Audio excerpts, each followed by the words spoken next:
انہوں نے کہا ہے کہ پاکستان اور بھارت کے حالات میں بہتری آئے، اس سے دونوں ملکوں کے حالات میں بہتری آئے گی۔ اس کے بارے میں آپ کو بتاتے ہیں کمرشل بریک کے بعد۔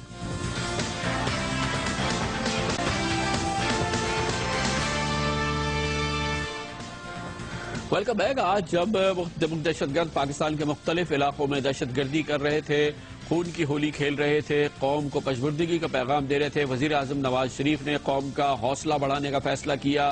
آج کا دن انہوں نے صرف کیا اپنے قومی اور بین الاقوامی پروگرامز کو آگے بڑھانے کے لیے، اور اس سلسلے میں انہوں نے کئی پیغامات دیے، قوم کو بھی پیغامات دیے کہ ترقی اور خوشحالی پاکستان کی منتظر ہے۔ اس سلسلے میں ان کے پاس ٹھوس پروگرام ہے اور پاکستان کے مسائل حل ہوں، اس کے لیے بنیادی ضرورت اس بات کی ہے کہ پاکستان اور بھارت کے درمیان تمام معاملات پرامن اور پروقار طریقے سے حل ہوں۔ یہ ہمیشہ سے جناب نواز شریف کی اولین ترجیح رہی ہے، اور اس سلسلے میں بھی آج انہوں نے ایک بہت ٹھوس پیغام بھارت کو بھیجا۔ اس سے پہلے کل انہوں نے کابینہ کی دفاعی رابطہ کمیٹی کے اجلاس میں بھی کہا تھا کہ مکمل اور بھرپور کوشش کی جائے کہ لائن آف کنٹرول پہ جاری تناؤ کو ختم کیا جائے، اور لائن آف کنٹرول کی جو حیثیت ہے اس کو اسی حیثیت میں تسلیم کیا جائے جیسے پچھلے 10 سالوں میں تسلیم کیا گیا ہے۔ ٹینشن کی ہر بات کو ختم کیا جائے اور مذاکرات کیے جائیں۔ اس سلسلے میں جناب نواز شریف ہمیشہ سے کہتے رہے ہیں کہ پاکستان کے اندرونی، پاکستان کے معاشی اور پاکستان کے بین الاقوامی مسائل کا حل یہی ہے کہ پاکستان کے اپنے ہمسایہ ملکوں کے ساتھ بہترین تعلقات ہوں۔ اس سلسلے میں ایک بڑی پیش رفت ہونے والی ہے جب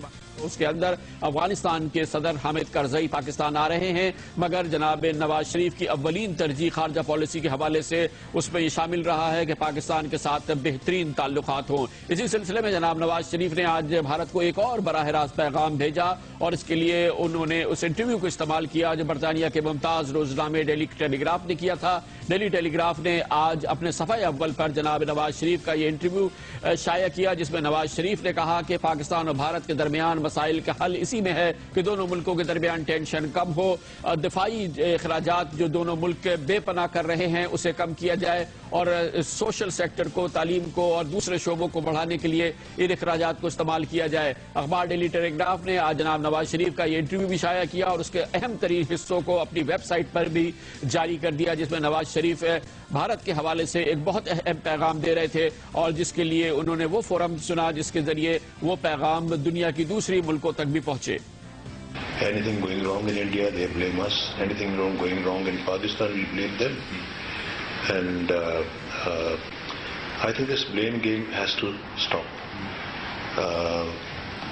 This is what we've witnessed in the past. This is what, again, I'm unfortunately witnessing today on the line of control. And I think this must come to an end. The money wasted in defense should have gone into social sectors, should have gone into education, should have gone into health care. I hope that both countries realize these mistakes that we've made, and I think the main objective of making peace with each other is to get rid of all that. دونوں ملکوں کو اب یہ ضرور یاد رکھنا ہوگا کہ بلا وجہ کے رقوم خرچ ہو رہی ہیں، بلا وجہ کے اخراجات کر رہے ہیں ہم دفاع کی تیاری میں، ہم ان اخراجات کو اسکولوں کے لیے، اسپتالوں کے لیے، سوشل سیکٹر کی ڈیولپمنٹ کے لیے کیوں نہیں استعمال کرتے۔ دونوں ملکوں کے لیے وقت ہے کہ اب اس روش کو چھوڑیں اور ترقی کی شاہراہ پر چلیں۔ جناب نواز شریف کا یہ بھرپور پیغام تھا بھارت کے لیے، جس کے وزیر اعظم ڈاکٹر منموہن سنگھ کے ساتھ ان کی آئندہ ماہ ملاقات کی توقع ہے۔ نیو یارک میں حالیہ واقعات کی وجہ سے اس حوالے سے شکوک پیدا ہوئے ہیں، مگر ماہرین کہتے ہیں کہ یہ عین ممکن ہے کہ اب بھی یہ ملاقات پروگرام کے مطابق آئندہ ماہ ہو، اور ڈاکٹر منموہن سنگھ اور جناب وزیر اعظم نواز شریف نیو یارک میں اقوام متحدہ کے اجلاس کے موقع پر ملاقات کریں۔ اسی دوران امریکی وزیر خارجہ جان کیری نے آج جناب نواز شریف کو ٹیلی فون کیا اور پاکستان اور بھارت کے درمیان جاری ٹینشن کے حوالے سے ان کی کوششوں کو سراہا، اور اس بات کی اہمیت کو زور دیا کہ دونوں ملکوں کی فلاح اور ترقی اسی میں ہے کہ دونوں ممالک اپنے اختلافات کو دور کریں اور ترقی کی شاہراہ پر آگے بنیں۔ اسی دوران جان کیری نے کہا کہ امریکہ کے صدر باراک اوباما منتظر ہیں کہ جناب نواز شریف آئندہ ماہ جب امریکہ آئیں نیو یارک میں اقوام متحدہ کے اجلاس میں شرکت کے لیے، تو ان کی ایک ملاقات امریکہ کے صدر باراک اوباما کے ساتھ بھی ہو اور امریکی قیادت کے دوسرے اہم رہنماؤں کے ساتھ بھی جناب نواز شریف کی ملاقات ہو۔ یہ پیغام آج امریکہ کی جانب سے وزیر خارجہ جان کیری نے جناب نواز شریف کو ایک ٹیلی فون میں دیا۔ اسی دوران جناب نواز شریف قوم سے بھی مخاطب ہوئے میڈیا کے ذریعے، اور انہوں نے کہا کہ ان کے پاس ٹھوس پروگرام ہیں پاکستان کو ترقی کی شاہراہ لانے کے لیے، اور اس کے لیے انہوں نے کہا کہ وہ منصوبے جو جو کہ پاکستان کی قسمت بدل سکتے ہیں وہ بہرحال سامنے آنے چاہیے، اور ان میں سے چند کا ذکر انہوں نے آج اپنی اس میڈیا ٹاک میں کیا۔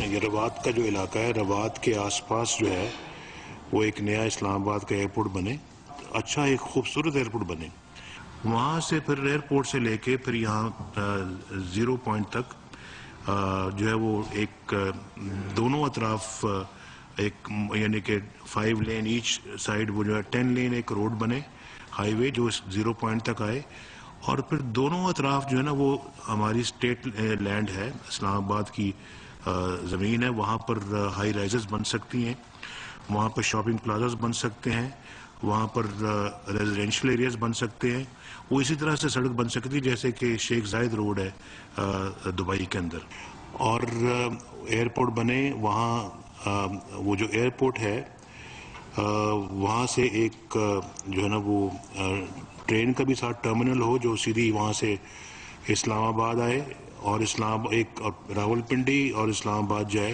ہم نے چائنا کے ساتھ کراچی کی ایک انڈر گراؤنڈ میٹرو کی بھی بات کی ہے، لاہور کی بھی انڈر گراؤنڈ میٹرو کی بات کی ہے، جس میں جو ہے وہ چائنیز نے کافی اس پہ آمادگی کا اظہار کیا ہے۔ کراچی سے حیدرآباد کو بھی موٹر وے وہاں پر بھی بنائے، اور اس میں بڑا پوٹینشل ہے، اور یہ کراچی حیدرآباد جو ہے یہ پرائیویٹ سیکٹر بھی اس کو ٹیک اپ کرنے کے لیے تیار ہوگی۔ جناب نواز شریف کی آج کی اسی میڈیا ٹاک کا ایک بہت اہم موضوع گوادر کی حیثیت کے حوالے سے تھا۔ گوادر پورٹ کے حوالے سے جناب نواز شریف کا کہنا یہ تھا کہ پاکستان کی حالات بدلنے کے لیے، پاکستان کی معاشی صورتحال بدلنے کے لیے گوادر کو ایک فری پورٹ کا درجہ بھی دیا جا سکتا ہے، اسے ایک خصوصی درجہ بھی دیا جا سکتا ہے، اور اس سلسلے میں جو ان کا ویژن ہے، جو ان کے خیالات ہیں، اس کا انہوں نے بہت ہی مضبوط انداز میں اظہار بھی کیا۔ گوادر کی جو لوکیشن جو ہے وہ ایک بہت اہمیت کی حامل ہے، اور وہاں پورا پوٹینشل ہے گوادر کے اندر کہ وہ ایک فری پورٹ بن سکے دنیا کے اندر، اور اس کی آپ دیکھیں کہ جو اس کی لوکیشن ہے وہ گلف کی جو اندر گلف کے اندر جا کے جو باقی پورٹس ہیں ان سے کہیں بہتر ہے یہ، اور جو شپس جو جاتے ہیں یہاں سے ویسٹ باؤنڈ ہوتے ہیں، چاہے وہ ایسٹ کی طرف سے آ رہے ہوں، تو ان کو گوادر بہت سوٹ کرتا ہے۔ تو گوادر اگر ہم اپنا ایک جو کہتے ہیں فری پورٹ میں اگر اس کو ڈیولپ کریں تو بہت پوٹینشل ہے، اور میرا تو یہ خیال ہے کہ گوادر کو ہم ایک اسپیشل اسٹیٹس دے سکتے ہیں، جہاں کے اسپیشل رولز اور اسپیشل ریگولیشنز جو ہیں گوادر کے جو ہیں وہ بنائے جا سکتے ہیں ہمارے عام رول سے ہٹ کے۔ کوئی تو ہے جو نہیں چاہتا کہ پاکستانی اور پاکستان کی قیادت جو یہ خواب دیکھ رہی ہے وہ کسی صورت میں تعمیل نہ ہو، اس پر عمل نہ ہو۔ یہی وجہ ہے کہ وہ خون کی ہولی جو روزانہ کھیلی جاتی ہے آج بھی بہت ہی گھمبیر انداز میں کھیلی گئی بھکر میں، اسلام آباد میں اور کراچی میں۔ لیتے ہیں کمرشل بریک، اور اس کے بعد ذکر کریں گے حکومت نے کہا ہے، اب حکومتی وزیر ہم سے بات کریں گے اس پروگرام میں۔ وقفے کے بعد یوٹیوب پاکستان میں کب کھلے گا، اس سلسلے میں ان کے پاس ٹھوس، مضبوط اور ایک اچھی معلومات ہے جو آپ کے ساتھ شیئر کریں گی کمرشل بریک کے بعد۔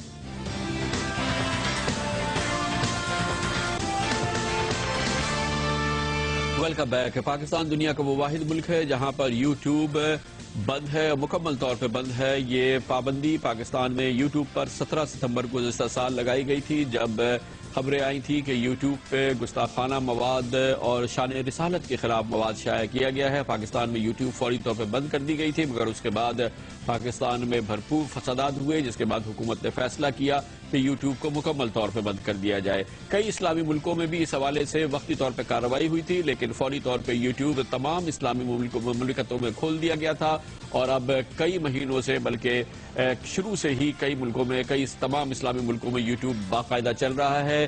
تعلیم کے فروغ کے حوالے سے اور دوسرے پازیٹیو حوالوں سے یوٹیوب ایک بہت بڑا ذریعہ ہے، اور جس میں اسلام کی ترویج اور اسلام کا شاندار پیغام بھی شامل ہے، جو یوٹیوب کے ذریعے کروڑوں لوگوں تک، دنیا کے لوگوں تک پہنچتا ہے، جن میں غیر مسلموں کی اکثریت بھی شامل ہے۔ پاکستان میں یوٹیوب کی پابندی کے بعد سول سوسائٹی میں پاکستان کے طالب علموں نے، عام عوام نے اس پہ شدید احتجاج کیا تھا، اور حکومت سے کہا تھا کہ اب کیونکہ احتجاج ریکارڈ سے کرایا جا چکا ہے، اب یوٹیوب پر مکمل پابندی کسی صورت میں بھی ایسی چیز عمل نہیں ہے جس پر برقرار رکھا جائے، لیکن یہ ضرور اصرار تھا کہ فلٹرز ایسے لگائے جائے جس میں کہ مخرب اخلاق یا گستاخانہ مواد یا مذہبی حوالے سے کوئی گستاخانہ مواد یوٹیوب پہ نظر نہ آئے، اور اس سلسلے میں ملکی سطح پر ضرور کوئی انتظام کرنا چاہیے، جس کے لیے کوششیں جاری تھی، مگر جس طرح سے بیوروکریسی کام کرتی ہے اسی انداز میں یوٹیوب پر پابندی اب تقریباً 1 سال ہونے کو آیا ہے، جاری ہے۔ لیکن اب نئی حکومت کے آنے کے بعد اس سلسلے میں تبدیلی بھی آئی ہے، کاوش بھی ہوئی ہے، اور اس کاوش کے نتیجے میں اطلاعات کے مطابق تیاریاں مکمل ہیں اور بہت جلد پاکستان میں یوٹیوب کھولا جا سکتا ہے۔ اس حوالے سے تیاریاں کیا ہیں اور کس حد تک یہ کام مکمل ہو گیا ہے، یہ ہمیں بتائیں گی انفارمیشن ٹیکنالوجی کی وفاقی وزیر مملکت محترمہ انوشا رحمان۔ بہت بہت شکریہ منسٹر صاحبہ۔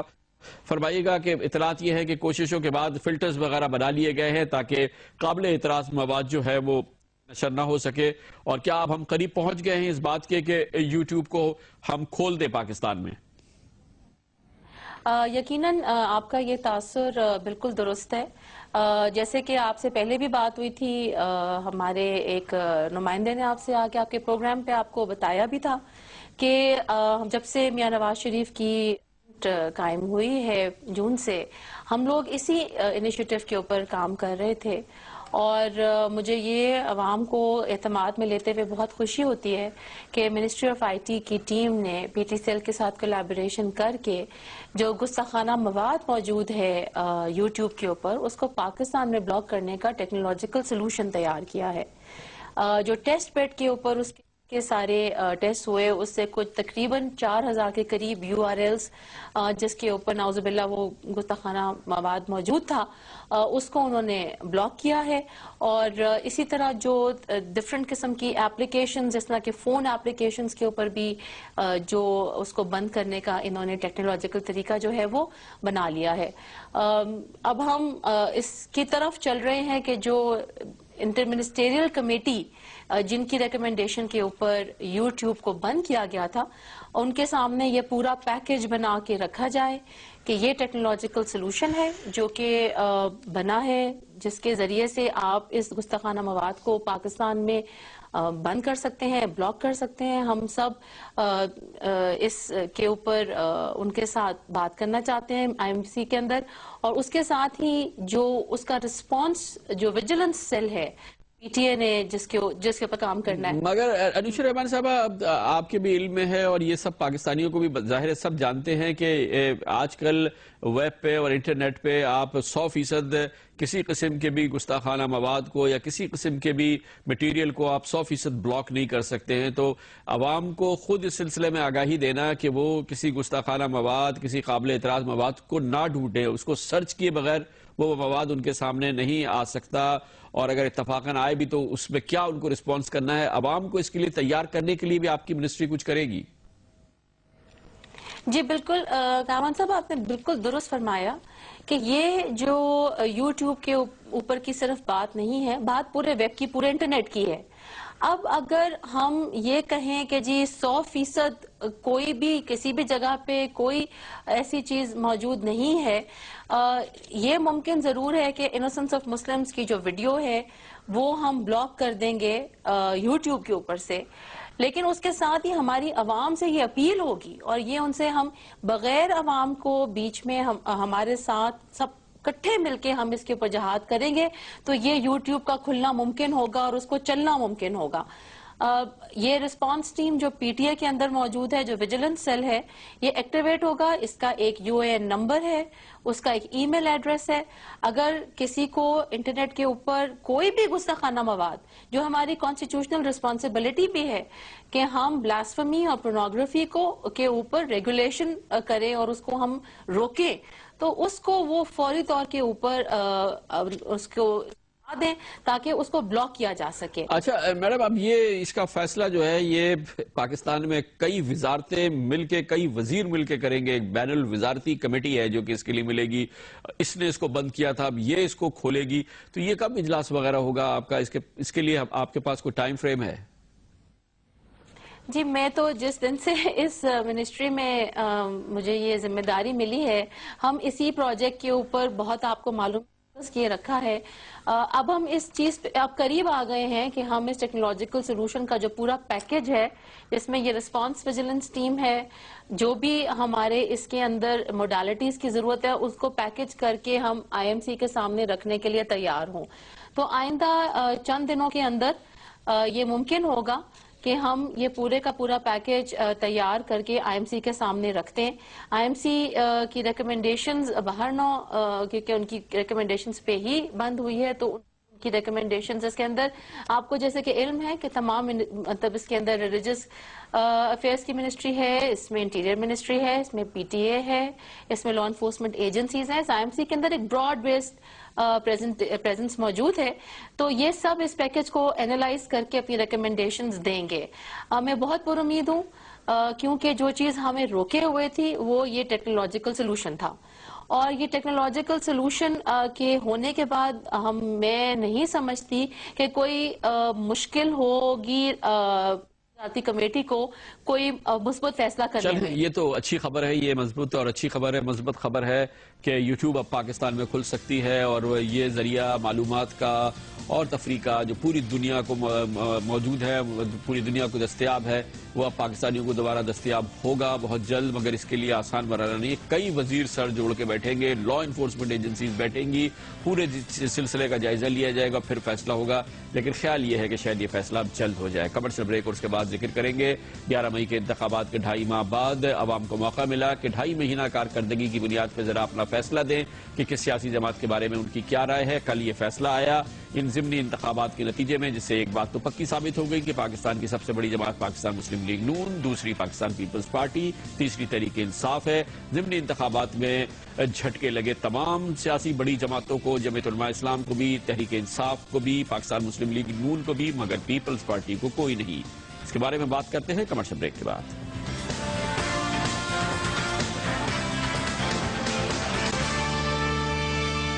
Welcome back. کل ہونے والے ضمنی انتخابات کی اہمیت صرف اس حوالے سے تو ضرور بہت تھی کہ یہ پاکستان کی تاریخ کے سب سے بڑے ضمنی انتخابات تھے, مگر اس کے اثرات پاکستان کی پارلیمنٹ میں کچھ پڑیں گے اس کا امکان نہیں تھا, اور ایسا ہی ہوا ہے. مگر اس حوالے سے یہ ضمنی انتخابات بہت اہم ہیں. یہ بڑا دلچسپ مرحلہ تھا یہ دیکھنے کے لیے کہ عوام کی سوچ پچھلے 2.5 مہینوں کے دوران, یعنی کہ 11 مئی سے لے کے اب تک کتنی تبدیل ہوئی ہے, اور اسے جانچنے کا یہ ایک بہترین موقع سامنے بھی آیا. اور اس کے ساتھ ہی یہ مرحلہ بھی عبور ہو گیا, اور جس کے ذریعے یہ پتہ چل گیا کہ پاکستان میں کون سی سیاسی جماعت کہاں کھڑی ہے. انتخابی عمل جو ہے وہ کل مکمل ہو گیا ہے, جس کے بعد صورتحال یہ ہے کہ پاکستان مسلم لیگ نون پاکستان کی بہت بڑی سیاسی جماعت ہے, بلکہ کہیں بڑی سیاسی جماعت ہے, کیونکہ دوسرے نمبر کی سیاسی جماعت پاکستان پیپلز پارٹی ہے, اور پارلیمنٹ میں دونوں کے درمیان جو فرق ہے وہ بہت زیادہ ہے. تازہ ترین صورتحال کے مطابق قومی اسمبلی میں اب مسلم لیگ نون کی کل 5 نشستیں مزید جیتنے کے بعد 189 نشستیں ہو گئی ہیں. پاکستان پیپلز پارٹی دوسری بڑی سیاسی جماعت ہے جس کی 41 نشستیں تھی, 3 انہوں نے اور حاصل کری کل, اب ان کی 44 ہو گئی ہیں. یعنی 189 مسلم لیگ نون اور پاکستان پیپلز پارٹی دوسرے نمبر پر صرف 44 نشستوں کے ساتھ ہے. تیسرے نمبر پر ہے پاکستان کی بڑی سیاسی جماعت تحریک انصاف, جس سے 30 نشستیں حاصل تھی, 2 نشستیں اسے حاصل اور ہو گئی ہیں, 32 ہو گئی ہیں. اور اندازوں کے مطابق 2 قومی اسمبلی کے نتائج, یعنی کہ نوشہرہ اور لکی مروت, جو اس کی صورتحال ہے, چند پولنگ اسٹیشنز پہ نتائج روکے گئے ہیں. وہ نتائج آ بھی جاتے ہیں تو غالب امکان یہی ہے کہ تحریک انصاف کی دونوں قومی اسمبلی کی نشستیں جیت جائے گی, جس کے بعد قومی اسمبلی میں اس کی 34 نشستیں ہو جائیں گی. تیسرے نمبر پر یہ جماعت آ جائے گی. ایم کیو ایم کی 23 نشستیں تھی, اس میں ایک اور اضافہ ہو گیا ہے قومی اسمبلی میں, اب ان کی 24 نشستیں ہو گئی ہیں. جمعیت علماء اسلام کی 23 نشستیں رہی. اس طرح سے چوتھے نمبر پر پاکستان میں متحدہ قومی موومنٹ آ گئی ہے, اور 5ویں نمبر پر جمعیت علماء اسلام. پنجاب اسمبلی میں پاکستان مسلم لیگ نون کا غلبہ اب غلبہ ترین بنا نظر آتا ہے. 303 نشستیں تھی, مزید 11 آ گئی ہیں, جس کے بعد 314 ہو گئی ہیں. تحریک انصاف دوسرے نمبر پر ہے, پنجاب میں 26 نشستیں تھی, 2 اور آئی, اور اب 28 نشستیں ان کی ہو گئی ہیں. ہیں. 314 پہ پہلی جماعت مسلم لیگ نون اور 28 پہ تحریک انصاف دوسری جماعت اور پاکستان پیپلز پارٹی. صرف 6 نشستیں تھیں, 2 اور مل گئی ہیں, اب 8 ہو گئی ہیں. سندھ اسمبلی میں پاکستان پیپلز پارٹی کے پاس واضح اکثریت ہے, 90 نشستیں تھیں, 1 اور آ گئی ہے, 91 ہو گئی ہیں. ایم کیو ایم کے پاس 48 تھی مگر 3 اضافے کے ساتھ اب وہ 51 نشستوں پر بیٹھے ہیں. مسلم لیگ نون کے پاس 6 تھی, 6 رہ گئی ہیں. تحریک انصاف کے پاس 4 تھی, 4 ہی ہیں. خیبر پختونخوا کی صورتحال یہ ہے کہ مسلم لیگ نون نے کوئی مزید نشست حاصل نہیں کی, اس لیے 16 کی 16 ہیں. تحریک انصاف کی 45, جمعیت علماء اسلام کی 1 اضافہ ہوا ہے 15. پاکستان پیپلز پارٹی کی صرف 4 نشستیں تھی, وہ اپنی جگہ برقرار ہیں. مسلم لیگ نون کو بلوچستان میں مزید تقویت حاصل ہوئی ہے, 2 اور نشستیں کل اس نے حاصل کی, اس کے بعد اس کی نشستیں 19 ہو گئی. سب سے بڑی جماعت بھی ہے. جمعیت علماء اسلام کی وہاں پہ 8 نشستیں ہیں. مگر کل کے ضمنی انتخابات کی سب سے بڑی اہمیت یہ تھی کہ بہت اہم سیاسی شخصیات کو, سیاسی جماعتوں کو کچھ جھٹکے بھی لگے اور کچھ جھٹکے ایسے لگے جنہوں نے لوگوں کو ششدر بھی کر دیا. اگر سائز کے لحاظ سے اور حجم کے لحاظ سے دیکھا جائے تو سب سے بڑا جھٹکا تحریک انصاف کے سربراہ عمران خان کو لگا, جنہوں نے 2 نشستیں خالی کی تھی, پشاور کی قومی اسمبلی کی اور اپنے آبائی ضلع میاں والی کی قومی اسمبلی کی نشست. دونوں نشستوں پر عمران خان نے اپنے امیدوار کھڑے کیے تھے, دونوں کو شکست فاش ہوئی. پشاور میں ان کے امیدوار کو ایک بڑے مارجن سے غلام احمد بلور عوامی نیشنل پارٹی نے شکست دی اور ان کے گھر میاں والی میں ان کے امیدوار کو پاکستان مسلم لیگ نون کے عبید اللہ شادی خیل نے ایک بہت بڑے مارجن سے شکست دی. جناب عمران خان کو پشاور میں 11 مئی کو 90,434 ووٹ ملے تھے, جبکہ ان کے حامی امیدوار کو اس انتخابات میں تقریباً 30,000 ووٹ ملے. میاں والی میں جناب عمران خان کو 1,32,283 ووٹ ملے تھے, لیکن اس دفعہ ان کا امیدوار تقریباً 60,000 ووٹ حاصل کر سکا, جبکہ ان کے مد مقابل مسلم لیگ نون کے عبید اللہ شادی خیل نے 95,210 ووٹ حاصل کیے. بہت بڑا مقابلہ تھا, اسی لیے کہا جا رہا ہے کہ بہت بڑا جھٹکا ہے. اور یہ کتنا بڑا جھٹکا ہے اس حوالے سے عمران خان نے پہلے ہی بتا دیا تھا کہ ان کے لیے یہ مارکے, خاص طور پہ میاں والی میں ان کا انتخاب, اس کی کتنی بڑی اہمیت ہے. کہتا ہوں کہ پوری جان مارنا 22 اگست کو انشاءاللہ. آپ نے میرے لیے جان مارنی ہے, اس لیے کہ یہ میری عزت ذلت کا سوال ہے, کیونکہ یہ آپ نے یاد رکھیں سارے پاکستان میں آج جو تحریک انصاف پھیل رہی ہے اور سب سے تیزی سے پھیل رہی ہے, اس کا آغاز میاں والی سے ہوا تھا, ادھر سے ہوا تھا, 71 سے ہوا تھا. اور میں یہ امید رکھتا ہوں کہ آپ ہمارے ساتھ کھڑے ہوں گے. یہ عزت کا سوال ہے اور عزت کا سوال عمران خان کل نہ جیت سکے, وہ یہ سوال ہار گئے. آخر اس کی وجہ کیا ہوئی؟ میاں والی جاتے ہیں جہاں پر موجود ہیں ہمارے کورسپونڈنٹ زبیر ہاشمی. زبیر, کیا ہوا یہ عمران خان کو میاں والی میں اپنے گھر میں جہاں پہ انہوں نے 1.25 لاکھ سے زائد ووٹ حاصل کیے تھے, ان کے امیدوار کو اتنی بڑی شکست ہوئی ہے, کیا ہوا کیا ہے میاں والی میں؟ جی کامران خان صاحب, یہ پی ٹی آئی کے لیے اور عمران خان کے لیے ایک بہت بڑا دھچکا ہے کہ وہ آبائی نشست میاں والی کی اپنے ہاتھوں سے گنوا بیٹھے ہیں. جب اس کا جائزہ لیا جائے کہ اس کی کیا وجوہات ہیں, تو اس میں ایک تو یہ ہے کہ پی ٹی آئی کے اندر اندرونی طور پر اختلافات پیدا ہو چکے تھے. جب عمران خان جو بار بار یہ کہتے تھے کہ عمران خان میاں والی کا ہے اور میاں والی عمران خان کا ہے, تو لوگوں کے دلوں میں یہ احساس پیدا ہو چکا تھا کہ عمران خان کبھی میاں والی نہیں چھوڑے گا. تو جب عمران خان نے میاں والی چھوڑ دیا اور پھر اس کے بعد یہ لوگوں کے دلوں میں ایک خیال پیدا ہوا کہ عمران خان نے میاں والی سے وفا نہیں کی, یہ نعرہ بلند ہونے لگا. اس کی وجہ سے لوگوں کے دلوں میں تھوڑی سی نفرت پیدا ہونے لگی. اس کے بعد جب عمران خان کی چھوڑی نشست پر عائلہ ملک کو امیدوار نامزد کیا گیا, تو اس کے بعد عائلہ ملک نااہل قرار دے دی گئی ایف اے کی سند جیلی ہونے کے باعث. تو اس کے بعد لوگوں میں اور زیادہ جو ہے نفرت پیدا ہونے لگی. تیسری بات جو ہے کہ پھر دوبارہ جب نیا امیدوار جو کورنگ کینڈیڈیٹ عائلہ ملک کا, اس کو ٹکٹ دیا گیا, وہ بھی اسی خاندان کا تھا, نواب آف کالاباغ خاندان کا, تو لوگوں میں پھر زیادہ پریشانی ہوئی. بہت بہت شکریہ. زبیر ہاشمی ہمیں بتا رہے تھے کہ عمران خان اپنے گھر میاں والی میں اپنے امیدوار کو کیوں نہیں جتا پائے اور انہیں کیوں یہ سیاسی جھٹکا سہنا پڑا. کچھ جھٹکے سہے ہیں۔ پاکستان مسلم لیگ نون نے بھی، جو پاکستان کی سب سے بڑی سیاسی جماعت ہے اور اپنے صوبے پنجاب میں ہی اور جنوبی پنجاب میں اسے سب سے زیادہ پریشانی کا سامنا کرنا پڑا ہے، سب سے زیادہ پی 247 راجن پور میں، جہاں پر جناب شہباز شریف کی خالی کردہ نشست کو مسلم لیگ نون اس کا دفاع نہیں کر سکی، اور کل سردار رضا خان دریشک تحریک انصاف کے یہ انتخاب جیت گئے، جنہوں نے 46,239 ووٹ حاصل کرے۔ ہر لحاظ سے یہ پاکستان مسلم لیگ نون کے لیے ایک جھٹکا تھا۔ اسی قسم کا جھٹکا جنوبی پنجاب میں ڈیرہ غازی خان میں بھی آیا، جب پاکستان مسلم لیگ نون کے انتہائی اہم سینئر رہنما سردار ذوالفقار خان کھوسو کی خالی کردہ نشست کا دفاع مسلم لیگ نون نہیں کر سکی، اور یہاں پر بھی تحریک انصاف نے مسلم لیگ نون کو ہرا دیا، جب انور علی خان دریشک 23,099 ووٹ لے کے جیت گئے۔ یہ بھی پاکستان مسلم لیگ نون کے لیے جنوبی پنجاب میں ایک جھٹکے کا ہی حصہ لگتا ہے۔ اس کے علاوہ 177 مظفر گڑھ کا بھی معاملہ ہے، گو کہ یہاں جمشید دستی جیتے تھے۔ جمشید دستی نے یہ نشست خالی کی، اپنے بھائی جاوید دستی کو کھڑا کیا۔ مسلم لیگ نون نے اپنا امیدوار نہیں کھڑا کیا اور جاوید دستی کی حمایت کری، مگر جمشید دستی اور مسلم لیگ نون بھی جاوید دستی کو نہیں جتا سکی، اور پاکستان پیپلز پارٹی کے غلام ربانی کھر یہ مقابلہ جیت گئے۔ اس لحاظ سے یہ سیاسی جھٹکا تھا مسلم لیگ نون کے لیے ایک اور تیسرا جھٹکا پنجاب میں، اور ایک اور جھٹکا تھا پی 193 اکاڑا، جہاں پر پاکستان مسلم لیگ نون کے ٹکٹ پہ محمد معین وٹو جیتے تھے۔ انہوں نے نشست خالی کری، مگر محمد معین وٹو کی خالی کردہ نشست پاکستان مسلم لیگ نون اس کا دفاع نہیں کر سکی، اور کل پاکستان پیپلز پارٹی کے میاں خرم جہانگیر وٹو یہ الیکشن جیت گئے۔ اس طرح سے 4 جھٹکے مسلم لیگ نون کو بھی لگے پنجاب کے اندر۔ جمعیت علماء اسلام کے لیے مسائل تھے، خود صوبہ خیبر پختونخوا میں جہاں پر اس کی کارکردگی کافی بہتر رہی تھی، اطلاعات کے مطابق وہ پولنگ سٹیشنز جس کے نتائج نہیں آئے ہیں، خاص طور پر لکی مروت کے چند پولنگ سٹیشن، وہاں پہ تحریک انصاف کے امیدوار امیر اللہ گنڈاپور بواضح برتری حاصل کر چکے ہیں، وہ یقینی طور پر یہ مقابلہ جیت جائیں گے۔ اسی طرح سے قومی اسمبلی کی نشست 13 ضوابط 11 میں تحریک انصاف کے اسد قیصر نے، جنہوں نے کہ یہ نشست خالی کی تھی، اب ایک بار پھر تحریک انصاف ہی اس نشست پر آگے ہے، اور یہاں جمعیت علماء اسلام فضل الرحمان کے سربراہ مولانا فضل الرحمان کے بھائی یہ الیکشن ہار رہے ہیں۔ مولانا فضل الرحمان کی نشست کا بھی دفاع JUI نہیں کر سکی ہے۔ جمعیت علماء اسلام کے ساتھ خیبر پختونخوا میں کیا معاملہ ہوا، یہ جاننے کے لیے پشاور جاتے ہیں، جہاں پر موجود ہیں ممتاز سینئر صحافی جناب رحیم اللہ یوسفزئی۔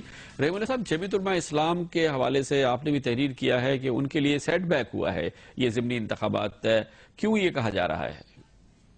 خیبر پختونخوا میں ان کو کافی امیدیں تھیں کہ اس بار JUIF کو کامیابی حاصل ہوگی، اور انہوں نے اسی لیے یہاں پر ANP اور پیپلز پارٹی سے انتخابی اتحاد کیا تھا، کچھ سیٹ ایڈجسٹمنٹ کی تھی، اور حالانکہ یہ جو جماعتیں ہیں یہ مختلف نظریات کی ہیں، اور 2 جماعتیں تو پیپلز پارٹی اور ANP سیکولر آپ سمجھ لیں، کامپرس بھی ہے ANP، اور ان میں ہمیشہ اختلافات رہے، لیکن ابھی انہوں نے انتخابی اتحاد اس لیے کیا کہ ایک تو ان کو پاکستان تحریک انصاف کا خوف تھا، اس سے پہلے ہی 11 مئی کو شکست کھا چکے تھے۔ دوسری بات یہ کہ کچھ نشستیں حاصل کرنے کے لیے انہوں نے اپنے نظریات کو پیچھے رکھ کر یہ انتخابی اتحاد کیا، لیکن اس سے بھی ان کو کوئی بڑی کامیابی حاصل نہیں ہوئی۔ JUIF کو بڑا دھچکا لگا ہے لکی مروت میں، انہیں 27 کی جو نشست ہے یہ مولانا فضل الرحمان نے بہت بڑی اکثریت سے حاصل کی تھی، تقریباً ان کو 29,000 ووٹوں کی برتری حاصل تھی، سلیم سیف اللہ خان کو ہرایا تھا، اور آپ دیکھیں کہ اب ان کے چھوٹے بھائی مولانا عطاء الرحمان یہ نشست ہار رہے ہیں۔ اس نشست کا نتیجے کا اعلان نہیں ہوا، اس لیے کہ وہاں پہ خواتین کے کچھ پولنگ اسٹیشن کے اوپر ووٹ نہیں ڈالے گئے، لیکن جو وہاں تحریک انصاف کے امیدوار ہیں کرنل ریٹائرڈ امیر اللہ خان مروت، ان کو 6,814 ووٹوں کی برتری حاصل ہے، جو کہ ابھی JUIF کے امیدوار پوری نہیں کر سکتے۔